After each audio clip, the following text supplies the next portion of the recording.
Hello दोस्तों, आपका स्वागत है। एक बार की बात है, गौतम बुद्ध अपने शिष्यों के साथ बैठे थे।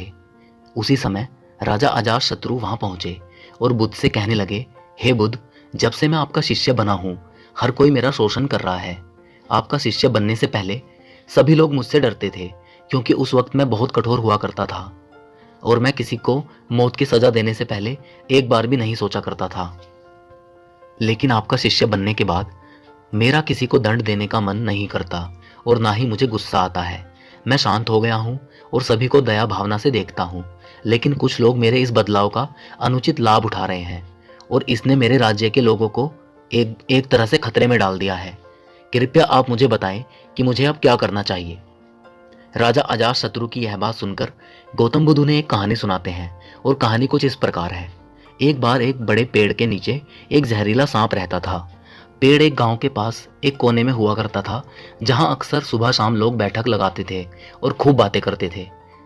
लेकिन जब उस पेड़ के पास उस सांप को देखा गया, तब से लोगों ने वहां जाना बंद कर दिया। लेकिन कुछ लोग तो जानबूझकर वहां सांप को देखने आया करते थे और उसे छेड़ा करते थे। अब उस सांप को जब खतरा महसूस हुआ, तो उसने खुद के बचाव के लिए लोगों पर हमला करना शुरू कर दिया। वह सांप अब अपने क्षेत्र में लोगों का आना भी बर्दाश्त नहीं करता था, जिससे गांव के कई लोगों की जान जाने लगी। इस तरह पेड़ के पास आकर जब भी कोई हलचल होती, तो सांप वहां आता और हमला कर देता। सांप की दहशत अब पूरे गांव में हो गई। अब लोगों ने बिल्कुल ही उस पेड़ के पास जाना बंद कर दिया। एक दिन एक साधु उस गांव से गुजर रहे थे। तभी उस साधु की नजर उस विशाल से घने वृक्ष पर पड़ी, जिसके नीचे वो सांप रहा करता था। घने पेड़ को देखकर साधु के मन में विचार आया कि चलो वृक्ष की इस ठंडी छांव के नीचे बैठकर कुछ देर ध्यान लगाया जाए। उसी वक्त गांव के कुछ लोग अपनी गाय लेकर घर की ओर आ रहे थे। तभी उन लोगों की नजर उस साधु पर पड़ी, जो कि उसी पेड़ की तरफ ही जा रहा था। तभी लोगों ने उस साधु को सांप के बारे में सावधान करते हुए कहा कि आप उस पेड़ के पास मत जाना, वहां एक जहरीला सांप रहता है जो जरा सी हलचल होने पर हमला कर देता है। लोगों की यह बातें सुनकर साधु मुस्कुराए और उस पेड़ की तरफ चल पड़े। जगह को थोड़ा साफ करके जैसे ही साधु ध्यान करने के लिए बैठे, तभी सांप हलचल सुनकर साधु के सामने आ पहुंचता है और फूंकारने लगता है। फूंकार की आवाज सुन साधु की आंखें खुलती हैं और वह सांप को देखने लगता है। वह सांप की आंखों में देखते हुए एक मंत्र बोलते हैं और मुंह से फूंक मारते हैं। तभी चमत्कारी रूप से वो सांप साधु से बात करने लगा। अब दोनों एक दूसरे की भाषा को समझ सकते थे। सांप साधु से कहता है, मनुष्य, क्या तुम मुझसे नहीं डरते? क्या तुम नहीं जानते यह मेरा क्षेत्र है और यहाँ आने की किसी की हिम्मत नहीं है? साधु ने करुणा से कहा, मित्र, इसमें डरने की क्या बात है? मैं किसी चीज से नहीं डरता, क्योंकि मैं जीने में लोभ ही नहीं रखता, तो मृत्यु से कैसा डर? सांप साधु की यह बात सुनकर चौंक गया, क्योंकि सांप की इससे पहले ऐसे लोगों से मुलाकात हुई थी जो उसको मारना चाहते थे या उसके डर से भाग जाते थे।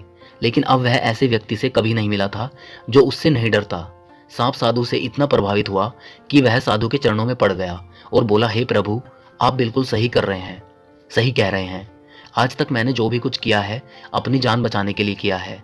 अपने क्रोध के चलते कितने निर्दोषों की जान भी ले ली है।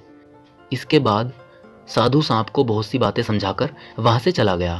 साधु की बात से प्रभावित होकर सांप ने निश्चित किया कि आज से वह किसी को नहीं काटेगा। वह अपने क्रोधी स्वभाव को त्याग देता है, दूसरों को काटना बंद कर देता है। लेकिन इसका नतीजा उल्टा निकलता है। जब लोगों ने देखा कि सांप ने लोगों को तो काटना बंद कर दिया है, तो लोग उसका फायदा उठाने लगे। जो उससे दूर भागते थे वो उसके पास आने लगे और सांप को परेशान करने लगे। बच्चे उस पर पत्थर फेंककर मारने लगे, जिससे सांप आए दिन हमेशा परेशान और घायल रहता था। वह बहुत दुखी था, क्योंकि वह अपने जीवन का सबसे कठिन समय बिता रहा था। एक बार वह साधु फिर से उस गांव में आए। वह उसी पेड़ के नीचे बैठ गए। तभी साधु की नजर दयनीय हालत में पड़े उस सांप पर पड़ी।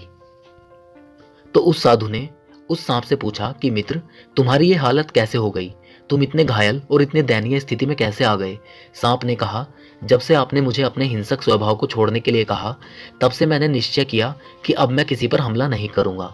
मैंने क्रोध करना छोड़ दिया और शांति को अपना लिया, जिसका नतीजा ये हुआ कि लोग मुझे परेशान करने लगे, दुर्व्यवहार करने लगे। कोई पत्थर से मारता है तो कोई डंडे से पीटकर चला जाता है।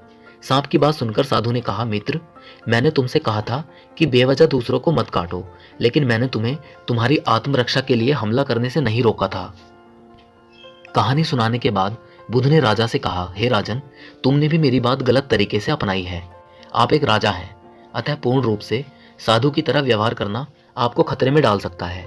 तुम्हें सिर्फ अंदर से साधु की तरह रहना है और बाहर से राजा की तरह, ताकि जरूरत पड़ने पर खुद की, प्रजा की और राज्य की रक्षा कर सको। दोस्तों, बिल्कुल ऐसे ही जंगल में होता है। जो सबसे सीधा पेड़ होता है, सबसे पहले उसी को काटा जाता है, और यही कानून दुनिया के लोगों पर भी लागू होता है।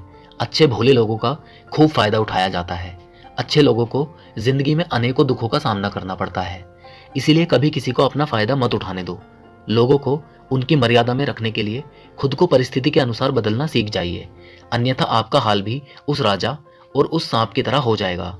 तो दोस्तों, उम्मीद करता हूं आज महात्मा बुद्ध की इस स्टोरी से आपको अनमोल सीख प्राप्त हुई होगी। इस कहानी को अधिक से अधिक लोगों में शेयर करें और हमारी मेहनत को सार्थक करें।